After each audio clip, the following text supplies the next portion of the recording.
എല്ലാ പ്രിയപ്പെട്ടവർക്കും ക്രിസ്തുയേശുവിൻ്റെ നാമത്തിൽ സ്നേഹവന്ദനം.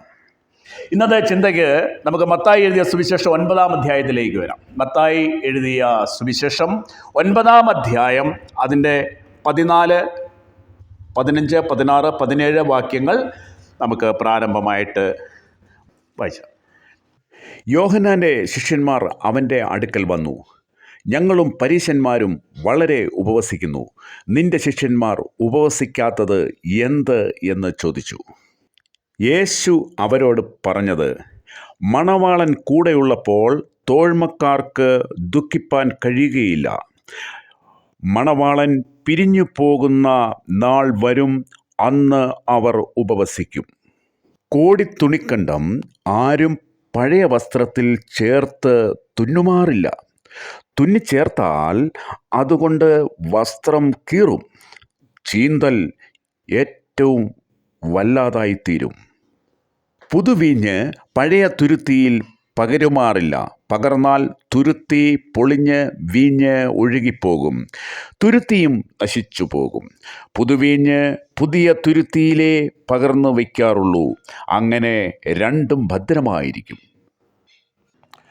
മത്തായി എഴുതിയ സുവിശേഷമാണ്. ഈ മത്തായിയെ നമുക്കറിയാം, ചുങ്കസ്ഥലത്ത് ചുങ്കം പിരിച്ചുകൊണ്ടിരുന്ന വ്യക്തിയായിരുന്നു മത്തായി. യേശു അവനെ നോക്കിയിട്ട് പറഞ്ഞു, എന്നെ അനുഗമിക്കാം. അവൻ തൻ്റെ ഉദ്യോഗം വിട്ട് കർത്താവിനെ അനുഗമിച്ചു. അങ്ങനെ ചുങ്കം പിരിച്ചുകൊണ്ടിരുന്ന മത്തായി രക്ഷയിലേക്ക് വന്നപ്പോൾ ചുങ്കക്കാരനായ ഈ മത്തായി ഒരു വലിയ വിരുന്നൊരുക്കി. ആ വിരുന്നിൽ യേശുവുമുണ്ട്. അങ്ങനെ അവർ വിരുന്ന് ആസ്വദിച്ചു കൊണ്ടിരിക്കുന്ന സമയം, യേശുവിൻ്റെ പ്രത്യേകത, യേശു കൂടുന്നിടത്തെല്ലാം അനേക പാപികൾ, ചുങ്കക്കാർ വന്നു ചേരാറുണ്ട്. അപ്പം യേശു വിരുന്ന് പങ്കെടുത്തത് പാപികളോട് കൂടെയാണ്. യേശു വിരുന്ന് പങ്കെടുത്തത് ചുങ്കക്കാരോട് കൂടെയാണ് എന്ന് പരീശന്മാർ കണ്ടപ്പോൾ അവർ അസ്വസ്ഥരായി. ഈ പരീശന്മാർ യോഹന്നാനെ, തൻ്റെ ശിഷ്യന്മാരെ അയച്ച് യേശുവിനോട് പറയുന്ന വാക്കാണ് 14-ാമത്തെ വാക്യം നമ്മൾ വായിച്ചത്. 14-ാമത്തെ വാക്യം, യോഹന്നാൻ്റെ ശിഷ്യന്മാർ അവൻ്റെ അടുക്കൽ ചെന്നു, ഞങ്ങളും പരീശന്മാരും ഉപവസിക്കുന്നു. എന്നിട്ട് യേശുവിനോട് പറഞ്ഞു, നിന്റെ ശിഷ്യന്മാർ ഉപവസിക്കാത്തത് എന്ത്? അവരുടെ ചോദ്യം അതാണ്. ഇവിടുത്തെ വിഷയം ഉപവാസമാണ്. യോഹന്നാനും പരീശന്മാരും വളരെ ഉപവസിക്കുന്നവരാണ്. അപ്പൊ യേശുവിനെ നോക്കിയപ്പോൾ യേശുവിൻ്റെ ശിഷ്യന്മാർ ഉപവസിക്കുന്നില്ല എന്ന് കണ്ടതുകൊണ്ടാണ് എന്തേ നിന്റെ ശിഷ്യന്മാർ ഉപവസിക്കാത്തത് എന്ത് എന്ന് ചോദിച്ചത്. ഉപവസിക്കണം എന്നുള്ള കൽപ്പനയൊന്നും പഴയ നിയമത്തിലില്ല. അതുകൊണ്ട് ഉപവാസം വേണ്ട എന്നല്ല അർത്ഥം കേട്ടോ. ഉപവാസം നല്ലത് തന്നെയാണ്. എന്നാൽ യേശുവും ശിഷ്യന്മാരും സാധാരണ ഉപവസിക്കാറില്ല. യേശു ശിഷ്യന്മാരും നമ്മൾ ശ്രദ്ധിച്ചു കഴിഞ്ഞാൽ നമുക്ക് കാണാൻ കഴിയുന്ന ഒരു കാര്യം, യേശു എവിടെ ചെന്നാലും, വിവാഹ വീട്ടിൽ, വിരുന്ന് വീട്ടിൽ യേശുവിനെ നമുക്ക് കാണാനായിട്ട് കഴിയും.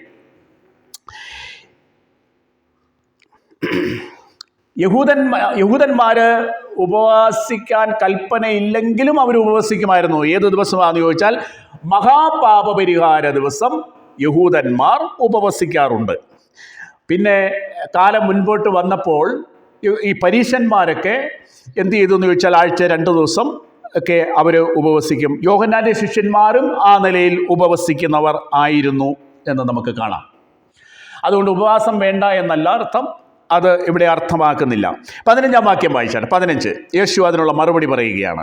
ഇവിടെ യേശു പറയുകയാണ്, മണവാളൻ കൂടെയുള്ളപ്പോൾ തോഴ്മക്കാർ ദുഃഖിക്കേണ്ട ആവശ്യമില്ല. പിന്നെ മണവാളൻ പിരിഞ്ഞു പോകുന്ന നാൾ വരും, അന്ന് അവർ ഉപവസിക്കും എന്ന് പറയുകയാണ്. ഇവിടെ മണവാളൻ യേശുവാണ് മണവാളൻ. ഇവിടെ യേശു പറയുകയാണ്, മണവാളൻ കൂടെയുള്ളപ്പോൾ, യേശു കൂടെയുള്ളപ്പോൾ തോഴ്മക്കാർ അവർ ദുഃഖിക്കേണ്ട ആവശ്യമില്ല എന്ന് കർത്താവ് അവരോട് പറയുക, അവരെ പഠിപ്പിക്കുകയാണ്. എന്താ അവിടെ കർത്താവ് അർത്ഥമാക്കുന്നത്? കർത്താവ് എന്താ അർത്ഥമാക്കുന്നത്? ഇപ്പോൾ യേശു കൂടെയുണ്ട്. ഇനി യേശു ഒരിക്കലും ഇവിടുന്ന് നിങ്ങളുടെ ഇടയിൽ നിന്ന് കർത്താവ് മണവാളൻ മാറ്റപ്പെടും, അന്ന് നിങ്ങൾ ഉപവസിക്കും എന്ന് പറയുകയാണ്, അല്ലേ? ഇവിടെ അതാണ് കർത്താവ്. ഈ യഹൂദന്മാരുടെ വിവാഹമൊക്കെ നിങ്ങൾ ശ്രദ്ധിച്ചിട്ടുണ്ടോ? യഹൂദന്മാരുടെ വിവാഹം എന്ന് പറയുന്നത് ഒരാഴ്ചയൊക്കെ അതിൻ്റെ ആഘോഷങ്ങൾ നീണ്ടു നിൽക്കും. ആ ഒരാഴ്ചക്കാലം മണവാളനും തോഴരും അവർ ഒരുമിച്ച് സന്തോഷിക്കുകയാണ്, സെലിബ്രേറ്റ് ചെയ്യുകയാണ്. അപ്പോൾ യേശു ഇങ്ങനെയുള്ള വിവാഹ വിരുന്നുകളിലൊക്കെ പങ്കെടുക്കുന്ന ആളായിരുന്നു എന്ന് കാനാവിലെ കല്യാണമൊക്കെ നമ്മൾ വായിക്കുമ്പോൾ നമുക്കറിയാം. യേശുവും ശിഷ്യന്മാരും ഇങ്ങനെയുള്ള പല പരിപാടികൾക്കും പോകുമായിരുന്നു. അതുകൊണ്ടാണ് ഈ പരീശന്മാർ യേശുവിനെ നോക്കിയിട്ട് പറഞ്ഞു, ഇവൻ തീനനും കുടിയനുമാണ്, ഇവൻ പാപികളോടും ചുങ്കക്കാരോടും കൂടിയാണ് വസിക്കുന്നത് എന്നുള്ള ആരോപണം ഈ യേശുവിൻ്റെ നേരെ അവർ ഉന്നയിക്കുവാനായിട്ട് ഇടയായി തീർന്നത്. അപ്പം യേശുവിൻ്റെ പ്രത്യേകത ഏതാണ്? യേശു കർത്താവ് എവിടെയുള്ള വിരുന്നുണ്ടെങ്കിലും എവിടെ ആഘോഷമുണ്ടെങ്കിലും കർത്താവ് അവിടെ ഉണ്ട് എന്നുള്ളതാണ് നമുക്ക് കാണാനായിട്ട് കഴിയുന്നത്. ഇപ്പം നമുക്കറിയാം, ലോകം മുഴുവനും ഇപ്പോൾ ക്രിസ്മസ് ആഘോഷിക്കുന്ന സമയമാണ്. ഈ ആഴ്ചയിൽ വരുന്ന ആഴ്ചകളിലൊക്കെ അവർ ക്രിസ്മസിൻ്റെതായിരിക്കുന്ന ആഘോഷത്തിലാണ് ഉള്ളത്. അപ്പം ഈ ക്രിസ്മസിൻ്റെ ആഘോഷം അതിൽ തന്നെ നമുക്കറിയാം, അതിൽ തന്നെ ഒരു സന്തോഷമുണ്ട്. യേശുവിൻ്റെ ജനനം, ലൂക്കോസ് എഴുതിയ സുവിശേഷം 2-ാം അധ്യായത്തിൻ്റെ 10-ാം വാക്യം വായിക്കുമ്പം 10ഉം 11ഉം നിങ്ങളൊന്ന് വായിച്ചേ. ലൂക്കോസ് 2:10-11. അപ്പൊ യേശുവിന്റെ ജനനത്തിങ്കൽ, യേശു ജനിച്ച സമയത്ത് ദൂതന്മാർ ഇടയന്മാരോട് പറയുകയാണ്, ഭയപ്പെടേണ്ട, സർവജനത്തിനും ഉണ്ടാകാനുള്ള മഹാസന്തോഷം ഞാൻ ഇന്ന് നിങ്ങളോട് സുവിശേഷിക്കുന്നു. അപ്പൊ യേശു ക്രിസ്തുവിന്റെ ജനനം, യേശുവാണ് മഹാസന്തോഷം. ആരുടെ? സർവജനത്തിൻ്റെയും മഹാസന്തോഷ വിഷയമാണ് കർത്താവായ യേശു. എന്താ സന്തോഷിക്കാനുള്ള കാരണം? അടുത്ത ചാൻസിൽ പറയാം. എന്താ പറയുന്നത് എൻ്റെ ബി പാർട്ടിൽ? കർത്താവായ ക്രിസ്തു എന്ന രക്ഷിതാവ് ഇന്ന് ദാവീദിന്റെ പട്ടണമായ ബേത്ലഹേമിൽ നിങ്ങൾക്കായി ജനിച്ചിരിക്കുന്നു. അപ്പൊ യേശു ക്രിസ്തു എന്ന രക്ഷിതാവ് ജനിച്ചത് കൊണ്ടാണ് ലോകം സെലിബ്രേറ്റ് ചെയ്യുന്നത്. അപ്പം ലോകത്തിന് ആ രക്ഷയെക്കുറിച്ച് അറിയാമോ എന്ന് ചോദിച്ചാൽ അത് രണ്ടാമത് പരിശോധിക്കേണ്ട കാര്യമാണ്. അപ്പം ഈ യേശുവിൻ്റെ ജനനം തന്നെ മഹാസന്തോഷമാണ് ലോകത്തിന് നൽകിയത്. അപ്പം യേശു ഇവിടെ പറഞ്ഞതാണ്, മണവാളൻ കൂടെയുള്ളപ്പോൾ തോഴമക്കാർ ദുഃഖിക്കേണ്ട ആവശ്യമില്ല എന്ന് പറഞ്ഞാൽ സന്തോഷിക്കണമെന്നാണ് അവിടെ നമുക്ക് കാണുവാനായിട്ട് കഴിയുന്നത്. പിന്നെ ഒരു കാര്യം ഓർക്കണമേ, ലോകം ഈ ഡിസംബർ മാസമാണ് ക്രിസ്മസ് ആഘോഷിക്കുന്നത്. സത്യത്തിൽ അത് വേദപുസ്തകപരമായിട്ട് തെറ്റാണ്. ഈ ഡിസംബർ 25 എന്ന് പറയുന്നത് സൂര്യദേവനെ നമസ്കരിച്ചിരുന്ന ഒരു ദിവസമാണ്. ഇതെല്ലാം മാറ്റിമറിച്ചത് ആരാന്ന് ചോദിച്ചാൽ ചക്രവർത്തിയാണ്. ആ ചക്രവർത്തി എന്ത് ചെയ്തു എന്ന് ചോദിച്ചാൽ ക്രിസ്തു മതമാക്കിയത് ആ ചക്രവർത്തിയാണ്, യേശു അല്ല. യേശു ഒരു മതവും സ്ഥാപിച്ചിട്ടില്ല. യേശു പിന്നെ എന്താ സ്ഥാപിച്ചത്? മതമല്ല, യേശു മാർഗമാണ് സ്ഥാപിച്ചത്. അതുകൊണ്ടാണ് യേശു പറഞ്ഞത്, ഞാനാകുന്നു വഴി. എങ്ങോട്ടുള്ള വഴി? പിതാവിൻ്റെ അടുക്കലേക്കുള്ള വഴി. എങ്ങോട്ട്? സ്വർഗത്തിലേക്കുള്ള വഴി. അപ്പം യേശു സ്ഥാപിച്ചത് മതമല്ല, യേശു സ്ഥാപിച്ചത് മാർഗം. അതുകൊണ്ടാണ് അപ്പോസ്തല പ്രവൃത്തികളൊക്കെ നമ്മൾ വായിക്കുമ്പോൾ തൻ്റെ യേശുവിൻ്റെ ശിഷ്യന്മാരെ കുറിച്ച് പറയുന്നു, ഈ മാർഗക്കാർ നമ്മുടെ മതത്തെ മറിച്ചു കളയുന്നു, നമ്മുടെ ജനങ്ങളെ മറിച്ചു കളയുന്നു, ഈ മാർഗക്കാർ എന്നാണ് അവരെ വിളിച്ചത്. അപ്പം യേശു അല്ല, ഇത് പിന്നീട് വന്ന ചക്രവർത്തിയാണ് ഈ മതം സ്ഥാപിച്ചത്. യേശു കർത്താവ് ജനിച്ചത് ചരിത്രകാരന്മാർ പറയുന്നത് ഒരു പക്ഷേ ഏപ്രിലോ മെയിലോ മാസങ്ങളിലായിരിക്കാം. പക്ഷേ ഈ ഡിസംബർ 25 വന്ന ഡേറ്റ് എങ്ങനെയാണെന്ന് ചോദിച്ചാൽ അത് സൂര്യദേവൻ്റെ ആരാധന ദിവസമാണ്. അത് വിജാതി ആരാധന ക്രിസ്തു മതത്തിലേക്ക് കടന്നു വന്നതിൻ്റെ ഭാഗമായിട്ടാണ് ഈ ഡിസംബർ 25 കടന്നു വന്നത്. അതുകൊണ്ട് നമുക്ക് ക്രിസ്തുവിൻ്റെ ജനനം നമുക്ക് എൻജോയ് ചെയ്യും. പക്ഷേ ക്രിസ്മസ് എന്ന് പറയുന്ന ആഘോഷം ആർക്കില്ല? രക്ഷിക്കപ്പെട്ട വിശ്വാസികൾക്ക് അതില്ല. അത് വേദപുസ്തകം അത് പറയുന്നില്ല എന്നുള്ളതാണ്. പക്ഷേ ക്രിസ്തുവിൻ്റെ ജനനം നമുക്ക് മഹാസന്തോഷം നൽകുന്ന കാര്യമാണ് എന്ന് നമുക്ക് കോൺസ്റ്റന്റൈൻ ചക്രവർത്തിയാണ് മതമാക്കി മാറ്റിയത് എന്നത് നമ്മൾ മറക്കരുത്.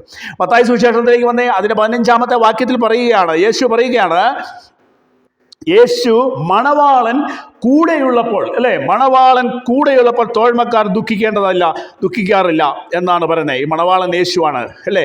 എന്നാൽ അവിടെ പറയുന്നു, അതിൻ്റെ 15-ന്റെ ബി പാർട്ട് വായിച്ച മക്കളെ, മണവാളൻ പിരിഞ്ഞു പോകുന്ന നാൾ വരും, അന്നെന്ത് ചെയ്യും? അന്ന് അവർ ഉപവസിക്കും. ഇതെന്തിനെ കുറിച്ചാണ് പറഞ്ഞേ? മണവാളൻ പിരിഞ്ഞു പോകുന്ന ഒരു ദിവസം വരുമെന്ന് പറഞ്ഞാൽ യേശു ക്രിസ്തുവിന്റെ മരണത്തെ കുറിച്ചാണ് പറയുന്നത്. കർത്താവായ യേശു ക്രിസ്തുവിനെ വലിച്ചെടുക്കുന്ന സമയം, യേശു ക്രിസ്തുവിനെ മരണത്തിലേക്ക് കൊണ്ടുപോകുന്ന സമയം. അങ്ങനെ യേശുവിന്റെ മരണത്തിങ്കൽ അവരെന്ത് ചെയ്യും? ആ വേദനയുടെ സമയത്ത് അവരെന്ത് ചെയ്യും? തോഴ്മക്കാർ അന്ന് അവർ ഉപവസിക്കും. അപ്പൊ മണവാളൻ കൂടെയുള്ളപ്പോൾ ഉപവസിക്കേണ്ട എന്നാണ് പറഞ്ഞത്. എൻ്റെ അർത്ഥം ഇതാണ്, ക്രിസ്തീയ ജീവിതം എന്ന് പറയുന്നത് സെലിബ്രേറ്റ് ചെയ്യാനും കൂടെയുള്ളതാണ്. ക്രിസ്തീയ ജീവിതം അതിനകത്ത് ദുഃഖവുമുണ്ട് കേട്ടോ, കഷ്ടതയുമുണ്ട് അല്ലേ? നിങ്ങൾക്ക് കഷ്ടം അനുഭവിക്കാനുള്ള വരം കൂടെ നൽകിയിരിക്കുന്നു. അതേസമയം തന്നെ ഇപ്പുറത്ത് പറഞ്ഞു, കർത്താവിൽ എപ്പോഴും സന്തോഷിപ്പിൻ. അപ്പോൾ ക്രിസ്തീയ ജീവിതം ഇത് രണ്ടുകൂടെ ചേർന്നതാണ്. ക്രിസ്തീയ ജീവിതത്തിൽ സന്തോഷമുണ്ട്. വിശ്വാസികളെ കണ്ടാൽ ഒരു സന്തോഷവുമില്ലല്ലോ.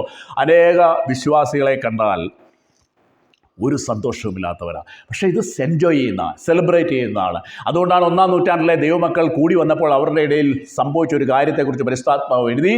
അവർ പിരിഞ്ഞു പോകുന്ന എങ്ങനെയാണ്? ഉല്ലാസവും ഹൃദയപരമാർത്ഥതയുമുള്ളവരായിട്ടാണ് അവർ സഭാഹോള് വിട്ട് പുറത്തോട്ട് പോയത്. അവർ എൻജോയ് ചെയ്യുക, ക്രിസ്തുവിലുള്ള രക്ഷ, ക്രിസ്തുവിലുള്ള സ്നേഹം, ക്രിസ്തുവിലുള്ള വീണ്ടെടുപ്പ്, ക്രിസ്തുവിലൂടെ ലഭിച്ച പാപമോചനം, ഇതെല്ലാം അവർ സെലിബ്രേറ്റ് ചെയ്യുക. അതേസമയം തന്നെ ക്രിസ്തീയ ജീവിതത്തിൽ എന്തുണ്ട്? കഷ്ടതയും ദുഃഖവും ഉണ്ട് എന്നുള്ള കാര്യവും നമ്മൾ മറക്കരുത്. ഇത് മറിച്ചു പഠിപ്പിക്കുന്ന ആളുകളുണ്ട് കേട്ടോ.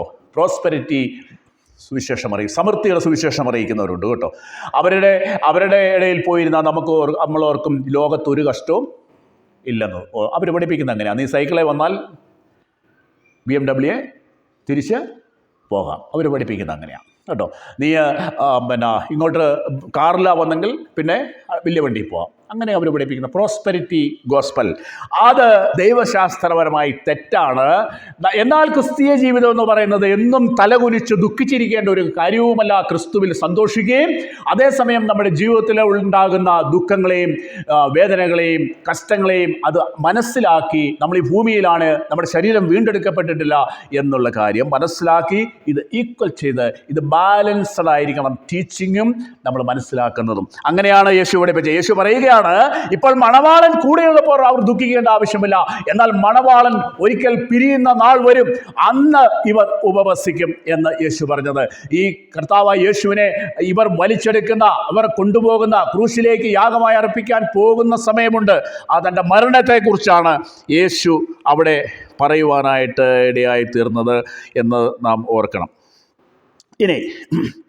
ഇനി അതിൻ്റെ 16-ാം വാക്യം ഒന്ന് വായിച്ച്. 16-ാം വാക്യം, അവിടെയാണ് കൂടുതൽ കാര്യങ്ങൾ യേശു അതേക്കുറിച്ച് വിശദീകരിക്കുന്നത്. 16-ാം വാക്യം, കോടി തുണിക്കണ്ടം ആരും പഴയ വസ്ത്രത്തിൽ ചേർത്ത് തുന്നുമാറില്ല. തുന്നിച്ചേർത്താൽ അതുകൊണ്ട് വസ്ത്രം കീറും, ചീന്തൽ ഏറ്റവും വലുതായി തീരും. അപ്പോൾ ഇവിടെ രണ്ട് കാര്യങ്ങളാണ് യേശു പറഞ്ഞു. ഒന്ന് കോടിത്തുണി, മറ്റേതെന്താ? പഴയ തുണി. അപ്പോൾ ഈ കോടിത്തുണി എന്ന് പറഞ്ഞാൽ എന്താ? പുതിയ തുണി. Very good. എന്താണ്? പുതിയ തുണി. അപ്പം പുതിയ തുണിയുടെ ഒരു പഴയ ഉടുപ്പ് കീറിയാൽ, പഴയ തുണി കീറിയാൽ പുതിയ തുണിയുടെ ഒരു കണ്ടം വെച്ച് നമ്മൾ തയ്ക്കാറില്ല. തയ്ച്ചാൽ എന്ത് പറ്റും? ഏത് കീറിപ്പോകും? പഴയത് കീറിപ്പോവും. പുതിയത് വാഷ് ചെയ്യുന്ന സമയത്ത് നമുക്കറിയാം. അതിൻ്റെ കാരണം പഴയത് ചിന്തിപ്പോകും. അതുകൊണ്ടാണ് അത് അങ്ങനെ ചെയ്യാത്തത്. എന്താ യേശു ഇങ്ങനെ പറഞ്ഞേ? യേശു പറഞ്ഞതിൻ്റെ അർത്ഥം എന്താ? ഇവിടെ യേശു പറഞ്ഞതിൻ്റെ അർത്ഥം പഴയ നിയമത്തിൻ്റെ കീറൽ മാറ്റുവാൻ വന്നവനല്ല യേശു എന്നാണ്. മറന്നു പോകരുത്. എന്താണ്? പഴയ നിയമത്തിൽ ഉണ്ടായിരിക്കുന്ന പോരായ്മകളെ പരിഹരിക്കുവാനല്ല യേശു വന്നത് എന്നതാണ് ഇവിടെ നമുക്ക് അർത്ഥമാക്കേണ്ട കാര്യം. പിന്നെ യേശു എന്താ വന്നേ? ഇതിനെ രണ്ടായിട്ട് വിഭജിച്ച് തരാം, എങ്കിലേ നിങ്ങൾക്കത് കൂടുതൽ ഗ്രഹിക്കാൻ കഴിയത്തുള്ളൂ. രണ്ടായി വിഭജിക്കാം ഈ വാക്യത്തെ. ഒന്ന്, വേദശാസ്ത്രപരമായി നമുക്ക് വിഭജിക്കാനായിട്ട് കഴിയും. അതായത് പഴയ നിയമത്തിൻ്റെ തുടർച്ചയായിട്ട് പഠിപ്പിക്കുവാനോ ജീവിക്കുവാനോ അല്ല യേശു പഠിപ്പിച്ചത്. അതാണ് അതിൻ്റെ പഴയ വേദശാസ്ത്രപരമായ ഒരു കാര്യമെന്ന് പറയുന്നത്. അതായത് പഴയ നിയമം വേണ്ട എന്നല്ല അതിൻ്റെ അർത്ഥം. പിന്നെന്താ? പിന്നെന്താ? യേശു പഴയ നിയമത്തെ നീക്കിയോ? നീക്കിയില്ല. എന്നാൽ ചിലതിനെ നീക്കി കേട്ടോ, നീക്കി. യേശു പറഞ്ഞു, ഞാൻ ന്യായപ്രമാണത്തെ നീക്കുവാനല്ല നിവർത്തിപ്പാനത്രേ വന്നത്. എന്നാൽ ചിലതിനെ നീക്കി. എന്തിനാ നീക്കിയത്? കർമ്മമാർഗത്തെ യേശു നീക്കി. എന്നാൽ പഴയ നിയമത്തിലെ ഒരു ധാർമ്മിക ഉപദേശത്തെയും യേശു എന്ത് ചെയ്തില്ല? നീക്കിയില്ല. കൂടുതൽ ഘനപ്പെടുത്തുകയാണ് ചെയ്തത്, അല്ലേ? അങ്ങനെയാ ഘനപ്പെടുത്തി. പഴയതിനെ വ്യഭിചാരം ചെയ്യരുത് എന്ന് മോശ നിങ്ങളോട് കൽപ്പിച്ചിട്ടുണ്ടല്ലോ, എന്നാൽ ഞാൻ നിങ്ങളോട് പറയുന്നു, സ്ത്രീയെ മോഹത്തോടു കൂടി നോക്കുന്നവനെല്ലാം അപ്പൊ ഘനം കൂട്ടി, അല്ലേ? അങ്ങനെ ഘനം വെയിറ്റ് കൂട്ടി കൊടുത്തു. അപ്പം മോശ പറഞ്ഞതല്ല യേശു പറഞ്ഞത് മോശ കൊല്ലരുത് എന്ന് നിങ്ങളോട് പറഞ്ഞിട്ടുണ്ടല്ലോ, എന്നാൽ ഞാൻ നിങ്ങളോട് പറയുന്നു, സഹോദരനെ മൂഢ എന്ന് വിളിക്കുന്നവനെല്ലാം കുലപാതകൻ ആകുന്നു. അപ്പൊ യേശു മോശ പറഞ്ഞതല്ല പറഞ്ഞത്, യേശു പറഞ്ഞത് ഞാൻ നിങ്ങളോട് പറയുന്നു എന്നാണ് പറഞ്ഞത്. മോശ പറഞ്ഞതല്ല യേശു പറഞ്ഞത്. എന്നാൽ ന്യായപ്രമാണം നീക്കണമെന്നല്ല പറഞ്ഞേ. പിന്നെന്താ? ന്യായപ്രമാണം നമുക്ക് ആവശ്യമാണ്. പഴയ നിയമം വേണം കേട്ടോ. പഴയ നിയമം വേദപുസ്തകത്തിലാവുകൊണ്ടാണ് ചേർത്തിരിക്കുന്നത്. പഴയ നിയമം വെരി ഇമ്പോർട്ടൻ്റ് ആയ പുസ്തകമാണ്. എന്താ? പഴയ നിയമ പുസ്തകം ഉണ്ടെങ്കിലേ പുതിയ നിയമ പുസ്തകത്തിലെ മർമ്മങ്ങൾ വിരിഞ്ഞു വരുന്നത് നമുക്ക് കാണാനായിട്ട് കഴിയത്തുള്ളൂ. അതുകൊണ്ടാണ് പുതിയ നിയമവും പഴയ നിയമവും ഒന്നിച്ചു വച്ചിരിക്കുന്നത്. പഴയ നിയമം നിഴലും പുതിയ നിയമം പൊരുളുമാണ് എന്ന് നമ്മൾ പറക്കരുത്. അവിടെ പഴയ നിയമം ഇമ്പോർട്ടൻ്റ് തന്നെയാണ്. ഇവിടെ അതിൻ്റെ പ്രായോഗിക വശമെന്ന് പറഞ്ഞത്, ഇതിന് ഒന്ന് ദൈവശാസ്ത്രപരമായ കാര്യമാണ് പറഞ്ഞത്. അതെന്താണെന്ന് ചോദിച്ചാൽ, ന്യായപ്രമാണത്തിൻ്റെ തുടർച്ചയല്ല പുതിയ നിയമം എന്നുള്ള കാര്യമാണ് യേശു പഠിപ്പിച്ചത്. ഈ പഴയ തുണിയോട് പുതിയ കോടിത്തുണി കൂട്ടി തയ്ക്കാനല്ല ഞാൻ വന്നിരിക്കുന്നത്, അങ്ങനെ തയ്ച്ചാൽ പഴയത് കീറിപ്പോകും എന്ന് യേശു പഠിപ്പിച്ചതിൻ്റെ കാര്യമതാണ്. ഇതിൻ്റെ പ്രായോഗിക വശമെന്ന് പറയുന്നത് പുതിയ ഒരു ജീവിതം, പഴയ ജീവിതമല്ല, പുതിയൊരു ജീവിതം, പുതിയൊരു മനസ്സ്, പുതിയൊരു ചിന്താഗതി, പുതിയൊരു മനുഷ്യൻ. ഇതാണ് യേശു അതിൻ്റെ പ്രായോഗികമായി നമ്മളോട് പറയുവാനായിട്ട് ആഗ്രഹിച്ചത് എന്ന് നമുക്ക് കാണാനായിട്ട് കഴിയും, അല്ലേ? യേശു നിങ്ങളതിൻ്റെ 16-ാം വാക്യം അവിടെ ഒന്നുകൂടെ വായിച്ച്, അവിടെ പറയാണ്, കോടിത്തുണി എന്ത് ചെയ്യത്തില്ല? തുണിക്കണ്ടം പഴയ അതിനോട് ചേർത്ത് തുന്നാറില്ല. അങ്ങനെ തുന്നിയാൽ പഴയത് എന്ത് ചെയ്യും? ചീന്തിപ്പോവുകയും അതിൻ്റെ കീറൽ വലുതായിരിക്കുകയും ചെയ്യും. അപ്പോൾ നമ്മൾ ഓർക്കണം, പഴയ നിയമം നമുക്ക് തന്നിരിക്കുന്നത് എന്തിനാ? പഴയ നിയമത്തിൽ ആരെക്കുറിച്ചാണ് പറയുന്നത്? ഈ പഴയ നിയമത്തിലെ പുസ്തകങ്ങളെല്ലാം യേശു ക്രിസ്തുവിനെ കുറിച്ചാണ്. അതുകൊണ്ടാണ് ന്യായപ്രമാണ പുസ്തകങ്ങളിലും പ്രവാചക പുസ്തകങ്ങളിലും സങ്കീർത്തനങ്ങളിലും എന്നെക്കുറിച്ച് എഴുതിയിരിക്കുന്നു എന്ന് യേശു പറഞ്ഞത്. പഴയ നിയമത്തിലെല്ലാം യേശുവിനെ കുറിച്ചാണ്. അപ്പൊ പൊരുൾ എന്ന് പറയുന്നത് യേശു കർത്താവാണ് എന്ന് നമ്മൾ മറക്കരുത്. അതാണ് ആ കാര്യത്തിൻ്റെ അർത്ഥം. ഇനി ഇച്ചിരി ആഴമായിട്ട് നമ്മളെ പഠിപ്പിക്കുന്നതാണ് 16-ാമത്തെ വാക്യം. അത് വളരെ മനോഹരമാണ്. 4-ാമത്തെ ചിന്ത. 16 അല്ല, 17-ാമത്തെ വാക്യം. അത് വായിച്ചാട്ടെ. 17-ാമത്തെ വാക്യം.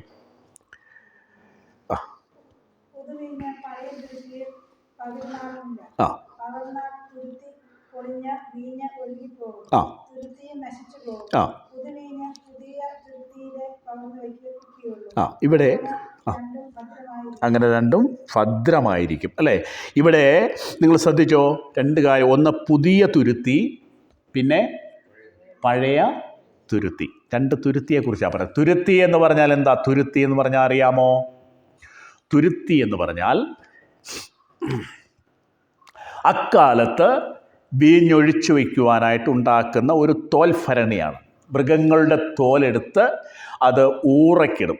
അത് ഊറക്കിട്ടിട്ട് അതൊരു ബാഗ് പോലെ, കൂജ പോലെ ആക്കും. എന്നിട്ട് അതിൽ തന്നെ ഒരു സ്ട്രാപ്പ് ഉണ്ടാക്കും. ആ സ്ട്രാപ്പ് കൊണ്ട് അതിനെ ചുറ്റി കെട്ടും. അതിൽ വീഞ്ഞൊഴിച്ചു വെച്ചിട്ട് ആ സ്ട്രാപ്പ് ഉപയോഗിച്ച് ചുറ്റി അങ്ങ് കെട്ടും. കെട്ടിയിട്ടാണ് അന്ന് അവർ യാത്രയ്ക്കിടയിൽ കൊണ്ടുപോവുകയും വീടുകളിൽ സൂക്ഷിക്കുകയും ചെയ്തുകൊണ്ടിരുന്നത്. അപ്പം തുരുത്തി, ഇവിടെ വീഞ്ഞ്. ഇവിടെ പറയുകയാണ്, പുതിയ വീഞ്ഞ് എവിടെ വയ്ക്കും? പുതിയ തുരുത്തിയിലെ വയ്ക്കും. നിങ്ങളെ വാക്യം ശ്രദ്ധിച്ചോ? എന്താണ്? പുതിയ വീഞ്ഞ് പഴയ തുരുത്തിയിൽ പകരുമാറില്ല. പകർന്നാൽ തുരുത്തി എന്ത് ചെയ്യും? പൊളിഞ്ഞു പോകും. വീഞ്ഞ് ഒഴുകിപ്പോവുകയും ചെയ്യും. തുരുത്തിയും നശിച്ചു പോകും. പുതുവീഞ്ഞ് പുതിയ തുരുത്തിയിലേ പകരുകയുള്ളൂ. എന്ന് പറഞ്ഞാൽ ഈ തുരുത്തി ഈ പുതിയ വീഞ്ഞൊഴിച്ചൊഴിച്ചൊഴിച്ച് ഈ തുരുത്തിക്ക് ഒരു ഇലാസ്തികതയുണ്ടാവും. പുതുവീഞ്ഞ് തുരുത്തിയിലോട്ട് ഒഴിക്കുമ്പോൾ ഈ തുരുത്തിക്ക് ഇലാസ്തികതയുണ്ടായി അതങ്ങ് വികസിക്കും. അതിനൊരു ലിമിറ്റുണ്ട്. ആ വികസിച്ച് അത്ര എത്തിക്കഴിഞ്ഞാൽ പിന്നെ അത് വികസിക്കത്തില്ല. അപ്പം പുതിയ വീഞ്ഞ് ആ പഴയ തുരുത്തിയിലേക്ക് വീണ്ടും ഒഴിച്ചു കഴിഞ്ഞാലുള്ള പ്രശ്നം, ഇത് വീണ്ടും പുതിയ വീഞ്ഞ് തുരുത്തിയെ എന്ത് ചെയ്യും? വികസിക്കുവാനുള്ള മാക്സിമം വികസിച്ച് കഴിഞ്ഞാൽ പിന്നെ ഈ പഴയ തുരുത്തി എന്ത് ചെയ്യത്തില്ല? വികസിക്കത്തില്ല. അപ്പോൾ എന്ത് ചെയ്യും? പുതിയ വീഞ്ഞ് പഴയ തുരുത്തിയെ എന്ത് ചെയ്യും? പൊളിച്ചു കളയുമ്പോൾ തുരുത്തിയും പൊളിഞ്ഞു പോകും, വീഞ്ഞ് ഒഴുകിയും പോകും. എന്ന് പറഞ്ഞാൽ ശ്രദ്ധിക്കൂ, ദൈവത്തിൻ്റെ പരിശുദ്ധാത്മാവാകുന്ന വീഞ്ഞ് പഴയ തുരുത്തിയിൽ ഒഴിച്ചു വയ്ക്കുകയില്ല. അത് പുതിയ തുരുത്തിയിൽ അത്രേ വയ്ക്കുന്നത് എന്നാണ് യേശു പറഞ്ഞത്. അതായത് ഇവിടെ യേശു പറയുവാൻ ഉദ്ദേശിച്ച കാര്യം, ഈ ചില ആളുകൾ രക്ഷിക്കപ്പെട്ടിട്ട് 25 വർഷമായി, പക്ഷെ ഇപ്പോഴും ആത്മശക്തിയില്ലാതെ ഇരിക്കുന്നു.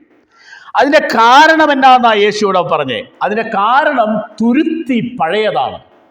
അതുകൊണ്ടാണ് തുരുത്തി പഴയതാണ്. എന്താ അങ്ങനെ പറയാൻ കാരണം? എഫേസ്യ ലേഖനം 2-ാം അധ്യായം 15-ാമത്തെ വാക്യം വായിച്ചേ. അപ്പൊ യേശു ക്രൂശിൽ വെച്ച് സമാധാനമുണ്ടാക്കിക്കൊണ്ട് ഇരുപക്ഷത്തെയും തന്നിൽ ഒരു പുതുമനുഷ്യനാക്കി സൃഷ്ടിച്ചു. പുതുമനുഷ്യൻ പറഞ്ഞേ, പുതുമനുഷ്യൻ. അപ്പൊ സഭയിലുള്ളത് പഴയ മനുഷ്യനല്ല, പിന്നെ എന്താണ്? പുതിയ മനുഷ്യൻ, പുതുമനുഷ്യൻ പറയാൻ പാടുള്ളൂ, പുതുമനുഷ്യൻ. അപ്പൊ സഭയ്ക്കകത്ത് ആരാ ഉള്ളേ? സഭയ്ക്കകത്ത് ആരാ ഉള്ളേ? പുതുമനുഷ്യൻ അല്ലേ? മനസ്സിലായോ? ആ മനുഷ്യൻ്റെ പേര്, സഭയ്ക്കകത്തുള്ള മനുഷ്യൻ്റെ പേരാണ് പുതുമനുഷ്യൻ. എന്ന് പറഞ്ഞാൽ കൃപയിലേക്ക് വന്ന ആളുകൾ, രക്ഷയുടെ അനുഭവത്തിലേക്ക് വന്ന ആളുകൾ. എന്നാൽ ഇവിടെ നമുക്ക് കാണാൻ കഴിയുന്നത് എന്താണെന്നറിയോ? കൃപയിലേക്ക് വന്ന ആളുകൾ, രക്ഷയിലേക്ക് വന്ന ആളുകളുടെ അകത്തിരിക്കുന്നത് പഴയ മനുഷ്യനാണ് ഇന്നും. അതാണ് ഇവിടെ യേശു കർത്താവ് ഉദ്ദേശിച്ചത്. പഴയ പാപവും പഴയ കോപവും പഴയ ശാഠ്യവും അല്ലേ? അപ്പൊ എന്താ ഇവിടെ സംഭവിച്ചിരിക്കുന്നത്? അകത്തിരിക്കുന്നതെല്ലാം പഴയതായതുകൊണ്ട്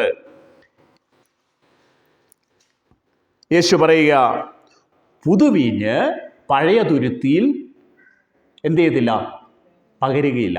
അപ്പൊ പുതിയ വീഞ്ഞ്, ദൈവത്തിന്റെ ആത്മാവാകുന്ന പുതിയ വീഞ്ഞ് പഴയ തുരുത്തിയിൽ പകരുകയില്ല എന്ന് പറഞ്ഞതിൻ്റെ കാരണമാണ്.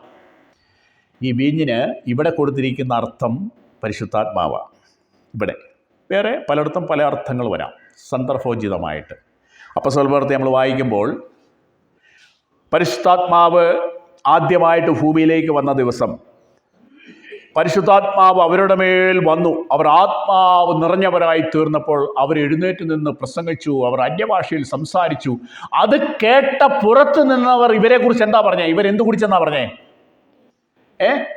ഇവര് പുതുവീഞ്ഞ് കുടിച്ചേച്ച് ഇരിക്കുക എന്ന് പറഞ്ഞു. പുതുവീഞ്ഞ് കുടിച്ചിരിക്കുക, അവർക്ക് അങ്ങനെയാ തോന്നി. അപ്പൊ പരിശുദ്ധാത്മാവിൻ്റെ ഒരു സിമ്പലാണ് ഇവിടെ എന്ത്? വീഞ്ഞ്. അപ്പൊ പുതുവീഞ്ഞ്. അപ്പൊ എന്താണ് പുതിയ വീഞ്ഞ് പഴയ തുരുത്തിയിൽ പകരാത്തത്? ഈ തുരുത്തി മനുഷ്യനെയാണ് കാണിക്കുന്നത്. മനുഷ്യൻ, പഴയ തുരുത്തിയും പുതിയ തുരുത്തിയും എന്ന് പറഞ്ഞാൽ മനുഷ്യനുള്ള ബന്ധത്തിൽ പുതിയ മനുഷ്യനും പഴയ മനുഷ്യനും. അപ്പൊ സഭയിലുള്ളത് പഴയതാണോ പുതിയതാണോ? സഭയിൽ പുതിയ മനുഷ്യനാ അല്ലേ? ക്രിസ്തുവിൽ പുതുമനുഷ്യനാക്കി സഭയ്ക്കകത്തുള്ള പുതുമനുഷ്യനാ. അപ്പൊ പിന്നെ ആ വീഞ്ഞ് പകരാത്തതിന്റെ കാര്യമാ പറഞ്ഞത്. അകത്തിരിക്കുന്നത് പഴയതാ, പഴയ മനുഷ്യൻ, പഴയ പാപം, പഴയ വ്യഭിചാരം, പഴയ ചിന്ത, ഇതെല്ലാം അകത്തിരിക്കുന്നത് കൊണ്ടാണ് വീഞ്ഞ് പകരാത്തത്. അങ്ങനെ പകർന്നാൽ എന്ത് പറ്റും? എന്തുകൊണ്ടാണ് പകരാത്തേ? 17-ാം വാക്യം നിങ്ങൾ ഒന്നുകൂടെ വായിച്ചേ. എന്താണ്? പകർന്നാൽ തുരുത്തി പൊളിഞ്ഞ് വീഞ്ഞൊഴുകിപ്പോ. ശ്രദ്ധിക്കൂ, പകരാത്തത് എന്താ? നീ പൊളിഞ്ഞു പോകാതിരിക്കാനാ. പകരാത്തത് നീ പകർന്നാൽ പഴയ തുരുത്തി പൊളിഞ്ഞു പോകും. നിന്റെ അകത്ത് പഴയ ശാഠ്യമയുള്ളതുകൊണ്ട്, നിന്റെ അകത്ത് പഴയ പാപം കിടക്കുന്നത് കൊണ്ടാണ്. ആ പഴയതിനകത്തേക്ക് പുതിയ ആത്മാവിനെ, വീഞ്ഞിനെ പകർന്നാൽ നിന്റെ കൂട് പൊളിഞ്ഞു പോകും, തുരുത്തി പൊളിഞ്ഞു പോകും, വീഞ്ഞൊഴുകിപ്പോകും. അതാണ് അവിടുത്തെ കാര്യം. ഇത് കർത്താവ് പറഞ്ഞ കാര്യം. അതതിൻ്റെ കാര്യം. ഇപ്പം മനസ്സിലായോ എന്താ രക്ഷിക്കപ്പെട്ടിട്ടുള്ള ആത്മശക്തി ഇല്ലാതിരിക്കുന്നതിൻ്റെ കാരണം? പുതിയ വീഞ്ഞ് പകർന്നിട്ടില്ല, അല്ലേ? അങ്ങനെയല്ലേ അവിടെ പറഞ്ഞേ? പകരാൻ എന്തോ ചെയ്യണം ഉപദേശിന്ന് ചോദിച്ചേ. അങ്ങനെയാണെങ്കിൽ പകരാൻ എന്ത് ചെയ്യണം? പഴയ തുരുത്തി എന്താക്കണം? പുതിയ തുരുത്തിയാക്കണം. ആത്മാവിനെ പകരണമെങ്കിൽ നിന്റെ പഴയ തുരുത്തി അതെങ്ങനെയാ പുതിയതാക്കുന്നേ, പുതിയ തുരുത്തിയാക്കുന്നേ? നിങ്ങളെന്താ ചോദിച്ചേ?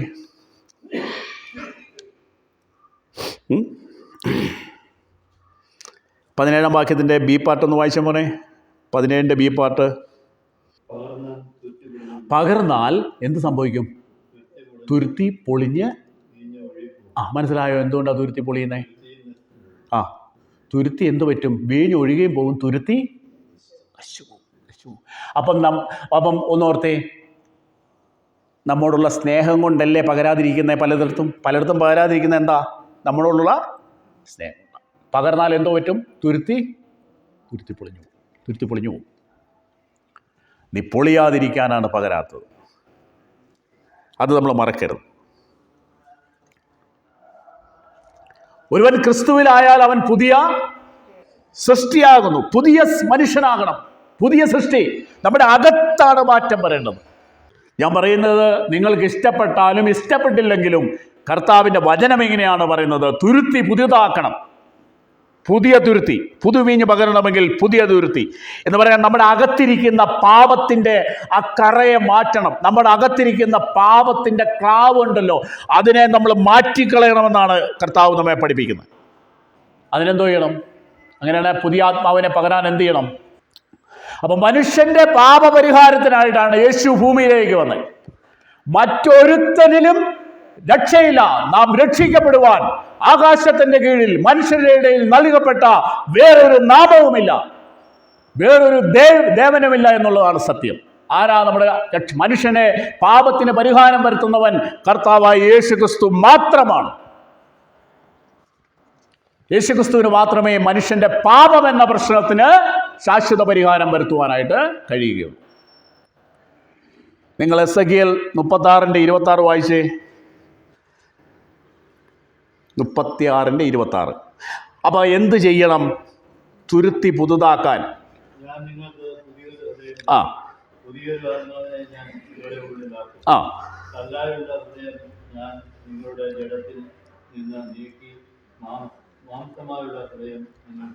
അകത്ത് പാപമുള്ള മനുഷ്യനോട് പറയുകയാണ്, മനുഷ്യ, ഞാൻ നിങ്ങൾക്ക് പുതിയൊരു ഹൃദയം തരും. പഴയ ഹൃദയമല്ല, നിന്റെ പാപം നിറഞ്ഞ ഹൃദയമല്ല, ക്ലാവ് പിടിച്ച പാപം നിറഞ്ഞ ദുഷ്ടതയുള്ള നിന്റെ അശുദ്ധമായ ഹൃദയത്തെ മാറ്റിയിട്ട് കർത്താവ് പറയുക, ഞാൻ നിങ്ങൾക്ക് പുതിയൊരു ഹൃദയം തരും. പുതിയ ഒരു ഹൃദയം. അപ്പൊ എന്താ? പുതിയ തുരുത്തിയിൽ വീഞ്ഞു പകരണം എന്ത് ചെയ്യണം? ഹൃദയം പുതുതാക്കണം. അതുകൊണ്ടാണ് യേശു പറഞ്ഞത്, മനുഷ്യരോട് യേശു പറയുകയാണ്, നിന്റെ ഹൃദയം എനിക്കിതാ, ഞാനത് പുതുതാക്കാം. നിന്റെ ദുഷ്ടഹൃദയം, യേശു പറയുക, നിന്റെ ദുഷ്ടഹൃദയം യേശുവിനുതാ, അത് നരകത്തിലേക്ക് എറിഞ്ഞിട്ട് ഞാൻ മാംസളമായ പുതിയൊരു ഹൃദയം നിനക്ക് തരും. അപ്പം എന്താണ് തുരുത്തി പുതുതാക്കണം? എന്ത് ചെയ്യണം? യേശു കർത്താവ് എന്താ പറഞ്ഞേ? ഞാൻ നിങ്ങൾക്ക് പുതിയൊരു ഹൃദയം തരും. എന്നിട്ട് പറഞ്ഞ എന്താ? പുതിയൊരു ഹൃദയം തന്നാൽ അതിൻ്റെ കൂടെ ഒരു ഓഫറുണ്ട്. എന്താണ്? പുതിയൊരു ആത്മാവിനെ ഞാൻ നിങ്ങളുടെ ഉള്ളിൽ തരും. അപ്പൊ ശ്രദ്ധിക്കൂ, പുതുവീഞ്ഞ് പകരണമെങ്കിൽ, പുതിയ ആത്മാവിനെ നിങ്ങളുടെ ഉള്ളിൽ തരണമെങ്കിൽ ഹൃദയം എന്തായിരിക്കണം? പുതിയ ഹൃദയമായിരിക്കണം. പുതിയ ഹൃദയം, എല്ലാം സ്നേഹിക്കുന്ന, എല്ലാം സഹിക്കുന്ന, സഹിഷ്ണുതയുള്ള ഒരു ഹൃദയം, സ്നേഹിക്കുന്ന ഹൃദയം, സ്വസ്ഥതയുള്ള ഹൃദയം, സമാധാനമുള്ള ഹൃദയം, പാപമോചനം ലഭിച്ച ഹൃദയം. ഇന്നെന്താ പലരും രക്ഷിക്കപ്പെട്ടിട്ടും പകരാതിരിക്കുന്നതെന്ന് മനസ്സിലായോ? രക്ഷിക്കപ്പെട്ടിട്ടും പുതുവിഞ്ഞ് ആത്മാവിനെ തരാത്തത് എന്താ? പുതിയ ആത്മാവിനെ നിങ്ങളുടെ ഉള്ളിൽ തരാത്തത് എന്താണ്? ആത്മശക്തി ഇല്ലാതിരിക്കുന്നത് എന്താണെന്ന് ചോദിച്ചാൽ ഹൃദയം പഴയതാണ്, ഹൃദയം പുതുതല്ല എന്ന് പറയുക. അപ്പം ഹൃദയം പുതുതാക്കണം.